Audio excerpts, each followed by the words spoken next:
সংসদে দাঁড়িয়ে চরিত্র হননের কোনো কাজ যেন না হয়। বিরোধী দলের পক্ষ থেকে এমনকি সরকারি দলের পক্ষ থেকেও কিছু কিছু বিষয়ে কিছু প্রস্তাবনা এসেছে এবং আমি বেশ কিছু প্রস্তাবনাকে একান্তভাবে যৌক্তিক মনে করি। আমি প্রথম দিন আপনার মাধ্যমে অনুরোধ করেছিলাম অতীতের ব্যাড কালচারকে আমরা না বলি, বিশেষ করে এই সংসদে দাঁড়িয়ে চরিত্র হননের কোনো কাজ যেন না হয় এবং আপনি যেন এটা এলাও না করেন। অভিজ্ঞতা বলছে তার কিছু উন্নয়ন হয়েছে, কিন্তু পুরোপুরি শেষ হয়নি। আমি আশা করব এরপরে আর এটা কন্টিনিউ করবে না। মাননীয় স্পিকার, বাজেট মূলত একটি জাতির টিকে থাকার এবং সামনে এগিয়ে যাওয়ার চার্টার। আমি ধন্যবাদ জানাই মাননীয় অর্থমন্ত্রীকে সরকার গঠনের পরে খুব কম সময় পেয়েও একটা বিধ্বস্ত অর্থনীতির ধ্বংসস্তূপের উপর দাঁড়িয়ে তিনি সংসদে একটা বাজেট পেশ করেছেন। 234 পৃষ্ঠার এই বাজেট পাঠ করতে তার অনেক কষ্ট হয়েছে, কষ্ট হওয়ার কথা। কয়েক ঘন্টা তাকে দাঁড়িয়ে বক্তব্য রাখতে হয়েছে। তার উপর একটি গুরুভার অর্পিত হয়েছে এই সংসদ এবং সরকারের পক্ষ থেকে। আমি এও বিশ্বাস করি তিনি তার জ্ঞান মতো এই বাজেটকে সর্বোচ্চ চূড়ায় নিয়ে যাওয়ার, সুন্দর করার তিনি চেষ্টা করেছেন।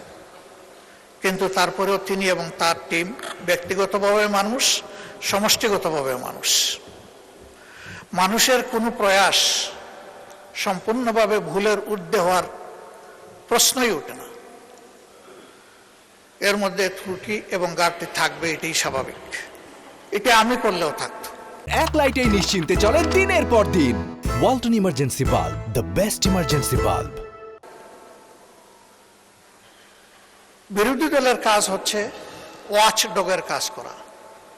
তারা তীক্ষ্ণ দৃষ্টিতে দেখবে এই বাজেটের মাধ্যমে জনকল্যাণের পরিবর্তে কোথাও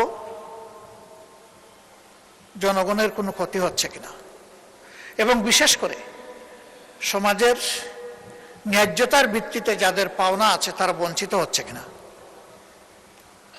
এবং কোনো জায়গায় জনগণের অর্থের অপচয়ের প্রস্তাবনা আছে কিনা, এই বিষয়গুলো দেখা মূলত বিরোধী দলের কাজ। সরকারি দলের বন্ধুরা বিরোধী দলের সমালোচনাকে কেউ কেউ ওয়েলকাম করেছেন, আমি তাদেরকে ধন্যবাদ জানাই। আবার কেউ কেউ বিরক্তি প্রকাশ করেছেন, আমি তাদেরকেও ধন্যবাদ জানাই। এইসব বৈচিত্র্য নিয়েই এই সংসদ, এ বৈচিত্র্য থাকুক। সরকারি দল বাজেটের প্রশংসা করতে থাকুক, বিরোধী দল হালকা প্রশংসার সাথে ভারী ওয়াচডগের কাজটাও করে যাক।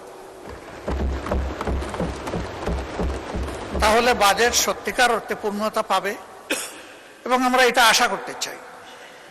বিরোধী দলের পক্ষ থেকে এমনকি সরকারি দলের পক্ষ থেকেও কিছু কিছু বিষয়ে কিছু প্রস্তাবনা এসেছে এবং আমি বেশ কিছু প্রস্তাবনাকে একান্তভাবে যৌক্তিক মনে করি। রেওয়াজ অনুযায়ী সম্পূরক বাজেটের উপরে কাট মোশন ছিল, সেখানে একটাও গ্রহণ করা হয় নাই। যদি 1 টাকার একটাও গ্রহণ করা হতো তাহলে ডেমোক্রেসিতে সুন্দর একটা চ্যাপ্টার যোগ হতো।